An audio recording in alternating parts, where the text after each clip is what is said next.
សួស្តីអ្នកទាំងអស់គ្នាជាងពាក់កណ្ដាលសតវត្សកន្លងមកហើយដែលមានហ្គេមជាច្រើនបានបង្កើតឡើងដូចជាហ្គេមប្រភេទសាច់រឿងរហូតដល់ទៅអាចលេងអនឡាញជាមួយគ្នាបានទៀតដល់ថ្នាក់អ្នកខ្លះច្រឡំថា graphic នៃហ្គេមដូចទៅនឹងខ្សែភាពយន្ត CGI ក៏មានហើយលើពីនេះទៀតឧស្សាហកម្មហ្គេមបាននាំមកនូវប្រាក់ចំណូលជាង$23,000 លានគិតក្នុងឆ្នាំ2016ហើយគេព្យាករណ៍ថានឹងឡើងដល់ជាង$300,000 លាននៅក្នុងឆ្នាំ2023ប៉ុន្តែយើងដឹងឬអត់ពីប្រភពដំបូងនៃវីដេអូហ្គេមមុននឹងមានហ្គេមដូចសពថ្ងៃនេះវីដេអូនេះយើងនឹងត្រឡប់ពេលវេលាចូលទៅក្នុងសម័យកាលដែលមិនទាន់មានវីដេអូហ្គេមដូចបច្ចុប្បន្នយើងគិតចាប់ពី3ឆ្នាំក្រោយបន្ទាប់ពីសង្គ្រាមលោកលើកទី2ត្រូវបានបញ្ចប់ក្នុងឆ្នាំ1948 Alan Turing ដែលជាអ្នកបង្កើត AI និង David Chaum ដែលជាឈ្មោះកូដហ្គេមអុកមួយដែលគេហៅវាថា Turbo Chaum ជាកូដហ្គេមដំបូងគេតែវាមិនអាចដំណើរការនៅលើកុំព្យូទ័របានទេព្រោះកូដមានភាពស្មុគស្មាញខ្លាំងពេកក្នុងការដំណើរការលើម៉ាស៊ីននៅដើមសតវត្សឆ្នាំ1950ហ្គេមដំបូងត្រូវបានដំណើរការលើម៉ាស៊ីននៅពេលនោះកុំព្យូទ័រគឺជាម៉ាស៊ីនគិតលេខមួយដែលទំហំរបស់វាស្ទើរតែស្មើនឹងបន្ទប់មួយទៅហើយក៏មិនទាន់មានមនុស្សច្រើនឡើយដែលដឹងពីសារៈប្រយោជន៍របស់កុំព្យូទ័រដើម្បីបង្ហាញពីអត្ថប្រយោជន៍របស់កុំព្យូទ័រវិស្វករកុំព្យូទ័រនៅឆ្នាំ1950បានបង្កើតហ្គេម Bright the Brand ដែលយើងតែងនិយមហៅថាជាហ្គេមក្រងដែលយើងអាចធ្វើតេស្តជាមួយបញ្ញាសិប្បនិម្មិតដែលគាត់ប្រើអំពូលភ្លើងសម្រាប់បង្ហាញរូបភាពហើយក៏ដើម្បីឲ្យមនុស្សគ្រប់គ្នាកាន់តែយល់ច្បាស់ពីគុណតម្លៃរបស់កុំព្យូទ័រប៉ុន្តែដូចជាមិនសូវទទួលបានការចាប់អារម្មណ៍ច្រើនប៉ុន្មានទេនៅឆ្នាំ1952 Alexander Douglas បានបង្កើតហ្គេម Knock and Cross ឬក៏ OXO ដែលជាប្រភេទហ្គេមក្រងថ្មីមួយទៀតដែលគាត់បានប្រើការបង្ហាញជាវីដេអូជំនួសឲ្យការប្រើប្រាស់ដោយប្រើតែពន្លឺអំពូលភ្លើងទោះបីជាហ្គេមនេះមានលក្ខណៈពិសេសក្នុងការផ្លាស់ប្ដូរ graphic ថ្មីពិតមែនតែអ្នកប្រវត្តិសាស្ត្រមួយចំនួនមិនគិតថាវាជាហ្គេមវីដេអូដំបូងនៅឡើយទេការកើតឡើងនៅវីដេអូហ្គេមដំបូងនៅឆ្នាំ1958អាចថាជាហ្គេមដំបូងដែលបង្កើតឡើងក្នុងគោលបំណងកម្សាន្តគឺជាហ្គេមវាយកូនបាល់ដែលវាមានចលនាប្រៀបដូចជាគ្រាប់បាល់កំពុងធ្វើចលនាយ៉ាងរស់រវើកដែលបង្ហាញរូបភាពនៅលើ Oscilloscope រូបវិទូជនជាតិអាមេរិក William Knight Botham បានរចនាហ្គេមនេះឡើងហើយត្រូវបានបង្ហាញនៅក្នុងការតាំងពិព័រណ៍ជាសាធារណៈកុំព្យូទ័រ Donner Model 30ដែលជាកុំព្យូទ័រអាណាឡុកដែលប្រើដោយរដ្ឋាភិបាលសហរដ្ឋអាមេរិកត្រូវបានលោក William យកមកសិក្សាអំពីការគណនាកន្លងកាំជ្រួចឬបាល់លោតដែលមានកម្លាំងទប់ទល់នឹងសម្ពាធខ្យល់គាត់បានប្រើសមត្ថភាពទាំងនេះដើម្បីបង្កើតជាមូលដ្ឋានគ្រឹះនៃហ្គេមហើយអាចនិយាយបានថាវាជាហ្គេមដែលគួរឲ្យចាប់អារម្មណ៍បំផុតក្នុងអំឡុងការតាំងពិព័រណ៍3ថ្ងៃរបស់គាត់ជាមួយអ្នកលេងតម្រង់ជួរដើម្បីមើលហ្គេមមួយនោះហើយវាក៏ទទួលបានការចាប់អារម្មណ៍ជាខ្លាំងពីសិស្សវិទ្យាល័យហើយនេះជាពេលវេលាដ៏សំខាន់មួយក្នុងប្រវត្តិសាស្ត្រវីដេអូហ្គេម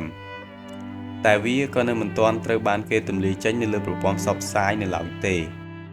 រហូតដល់ឆ្នាំ1961នៅពេលដែលមានវត្តមាន DES-PDP-1 ដែលជាកុំព្យូទ័រខ្នាតតូច16 bit ទោះបីជាវាមិនមាន CPU ក៏ដោយតែវានៅតែអាចបញ្ជូនល្បឿនដំណើរការ5 MHz ដែលអាចថាមានថាមពលខ្លាំងគ្រាន់បើនៅក្នុងឆ្នាំ1961ដោយសារតែកុំព្យូទ័រមានទំហំតូចតែមានល្បឿនលឿនក្នុងឆ្នាំ1962បុគ្គលិកនៅវិទ្យាស្ថានបច្ចេកវិទ្យា Massachusetts ឬហៅកាត់ថា MIT បានបង្កើតហ្គេម Spacewar ដែលបង្កើតឡើងដោយលោក Theo Rosell សហការជាមួយ Martin Grant Wayne Wiltanen Bob Sanders Steve Pinner និងអ្នកដទៃផ្សេងទៀតដែលហ្គេមនេះត្រូវបានដំណើរការលើកុំព្យូទ័រខ្នាតតូច DES-PDP-1 ជាហ្គេមដែលមានអ្នកលេង2នាក់ជិះយានអវកាសធ្វើការប្រយុទ្ធគ្នាគោលបំណងក្នុងការផលិតហ្គេមនេះឡើងគឺដើម្បីចង់ប្រើប្រាស់ឲ្យអស់នូវធនធានកុំព្យូទ័រគ្រប់ផ្នែកទាំងអស់នៃម៉ាស៊ីនហ្គេមនេះមិនសូវជាមានអ្នកដែលចាប់អារម្មណ៍ខ្លាំងប៉ុន្មានទេដោយសារតែកុំព្យូទ័រ PDP ពេលនោះមានតម្លៃថ្លៃខ្លាំងតែមួយមានតម្លៃប្រហែល$120,000ក្នុងពេលនោះបន្ទាប់ពីពេលនោះមកហ្គេមកុំព្យូទ័រត្រូវបានបង្កើតឡើងដោយអ្នកសរសេរប្រូក្រាម នៅសាកលវិទ្យាល័យផ្សេងៗដទៃទៀតនៅសតវត្សឆ្នាំ1970ការផលិតវីដេអូហ្គេមត្រូវបានកើនឡើងប៉ុន្តែវាក៏នៅមិនទាន់មានការផ្សព្វផ្សាយឲ្យគេបានដឹងច្រើននៅឡើយទេរហូតដល់ឆ្នាំ1971ការផ្សព្វផ្សាយពាណិជ្ជកម្មហ្គេមត្រូវបានកើតឡើងដោយបុរសពីរនាក់ Nolan Bushnell និង Ted Dudney បានសម្រេចចិត្តបង្កើតម៉ាស៊ីនហ្គេមដាក់កាក់ហើយផ្សព្វផ្សាយជាវីដេអូពាណិជ្ជកម្មហ្គេមដំបូងគេដែលវាទទួលបានជោគជ័យកម្រិតមធ្យមប៉ុណ្ណោះប៉ុន្តែពួកគេចង់ធ្វើវាឲ្យប្រសើរជាងនេះពួកគេបានចាប់ផ្ដើមបង្កើតហ្គេមផ្សេងទៀតភ្លាមៗ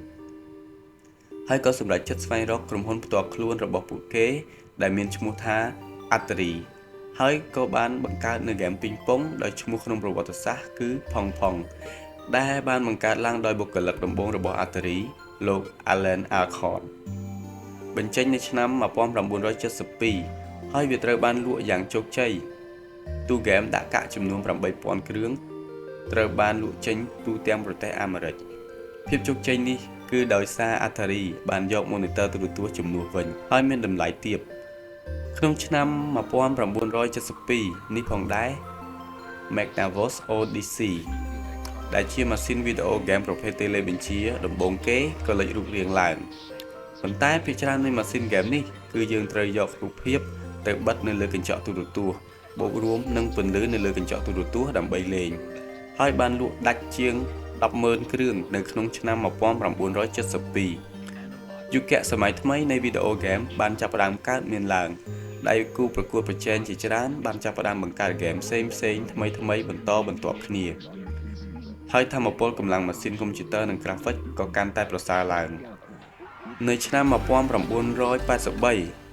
វិស័យឧស្សាហកម្មហ្គេមត្រូវបានធ្លាក់ចុះស្ទើរដល់កម្រិត0ដោយសារតែហ្គេមផលិតច្រើនតែមិនសូវមានគុណភាពហើយគេត្រូវចំណាយលុយទិញម៉ាស៊ីនហ្គេមផ្សេងគ្នាទៅតាមក្រុមហ៊ុននីមួយៗច្រើនពេក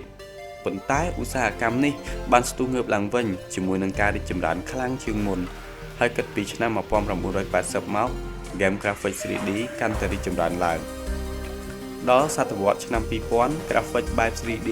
កាន់តែឃើញស្រដៀងនឹងការពិតប្រសើរជាងមុនហើយមកដល់ទសតវត្សឆ្នាំ2010ប្រភេទហ្គេម VR ដែលជាហ្គេមបំពាក់ផ្ទាល់ទៅនឹងភ្នែករបស់យើងក៏បានចាប់កើតមានឡើងជាបន្តបន្ទាប់ហើយនាពេលអនាគតខ្ញុំជឿថាពិភពលោកនៃហ្គេមបែបស្រមោលស្រមៃនឹងអាចកើតមានឡើងដូចជាការពិតនៅក្នុងជីវិតយើងជាក់ស្ដែងប៉ុន្តែយ៉ាងណាដោយសារតែមានការចាប់ផ្ដើមនៃវីដេអូហ្គេមដំបូងទើបបច្ចេកវិទ្យាហ្គេមមានការរីកចម្រើនរហូតមកដល់បច្ចុប្បន្ននេះហើយនៅសល់ផ្លូវដ៏វែងឆ្ងាយទៀតដែលខ្ញុំនិងអ្នកកំពុងតែធ្វើដំណើរក្នុងពេលវេលាជាមួយគ្នាតើនឹងមានអ្វីដែលថ្មីបន្តទៅមុខទៀតនាពេលអនាគតដូចនេះមានតែរងចាំមើលទាំងអស់គ្នា